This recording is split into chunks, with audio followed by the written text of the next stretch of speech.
Hello les amis, bienvenue à notre leçon du jeudi. Nous arrivons petit à petit à la fin de cette semaine. Il était question de sanctuaire céleste, de jugement, de jour de purification. Et nous allons parler aujourd'hui d'un sujet qui est au cœur de tout ça. C'est la personne de Jésus, le grand sacrificateur céleste qui intercède pour nous en ce moment même, qui est notre avocat. Et donc la leçon d'aujourd'hui, à mon avis, c'est le cœur, le grand résumé de la leçon de cette semaine. Donc avant d'aller dans la leçon, que Dieu puisse te bénir, que Dieu puisse t'accompagner dans ce que tu vis en ce moment. Si jamais tu es en train de prendre une décision importante dans ta vie, si tu te bats contre une maladie, si tu te bats contre des problèmes financiers, que tu puisses vraiment faire un pacte avec le Seigneur, le mettre dans cette situation, passer plus de temps avec lui, passer plus de temps dans la prière, dans la lecture de la Bible et mettre Dieu carrément dans cette affaire de façon plus directe, plus importante, et que Dieu puisse te réconforter. Sache que notre Dieu, son point faible, c'est la sincérité de cœur de tout chacun qui décide de le suivre, de tous ceux qui le clament, qui l'invitent, qui intercèdent, qui demandent son intercession.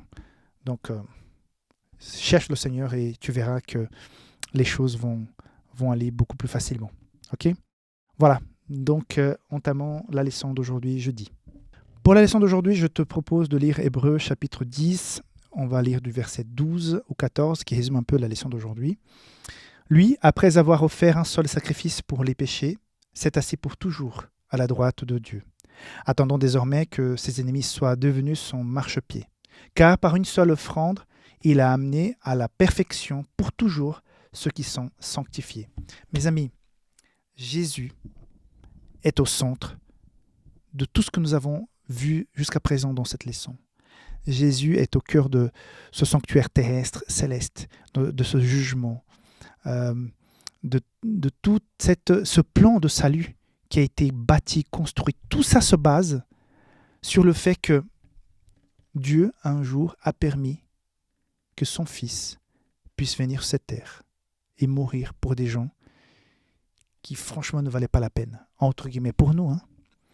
Et je ne sais pas Parce qu'imagine, Dieu aurait pu dire, mais franchement, Satan a été contaminé par le péché, il a contaminé d'autres anges, après la terre a été contaminée.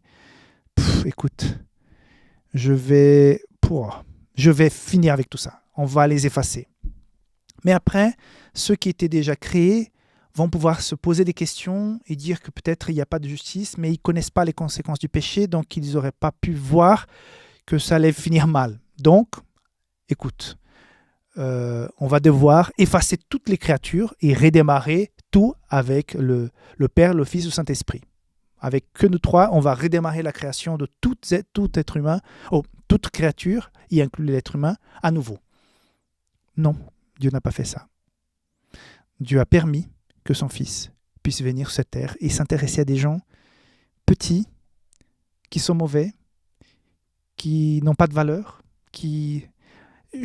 J'essaie de voir notre importance à côté de l'importance de la grandeur de Dieu. Excuse-moi de l'expression, mais je ne vaux rien, toi tu ne veux rien. Quelle est notre valeur ? Qu'est-ce qu'on peut apporter à Dieu ? Rien.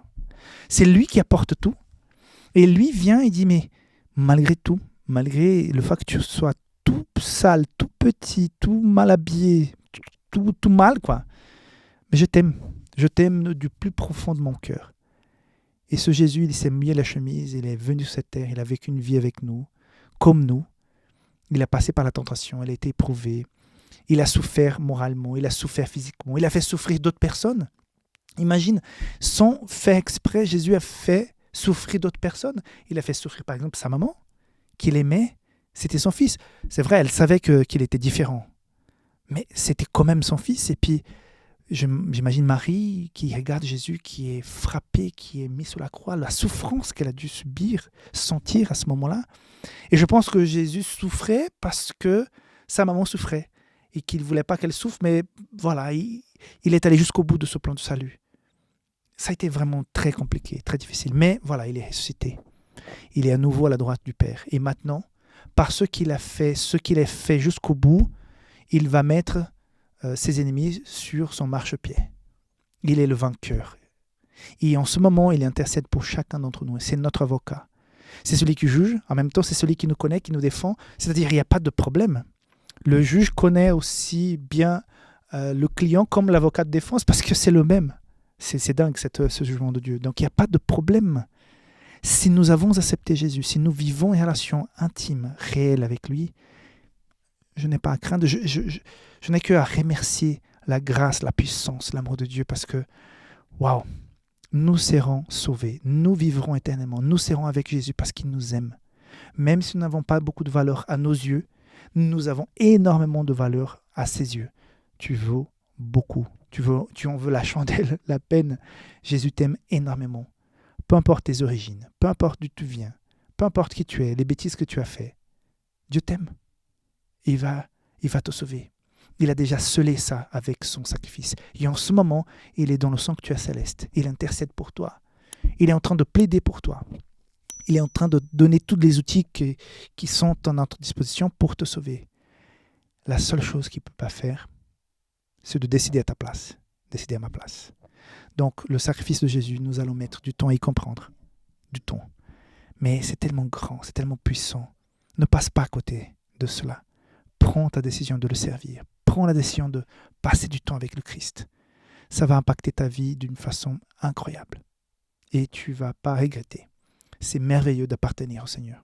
Que Dieu te bénisse, que tu marches sur ses voies et qu'on puisse se retrouver au ciel. Et tu diras, ouais, toi c'était le pasteur de l'école de sabbat. Oui, c'est moi. Et nous allons papoter, nous allons voyager, nous allons étudier l'amour de Dieu et ça va être super. Allez, on va au ciel, ça vaut la peine. Dieu te bénisse, à demain. Bye bye.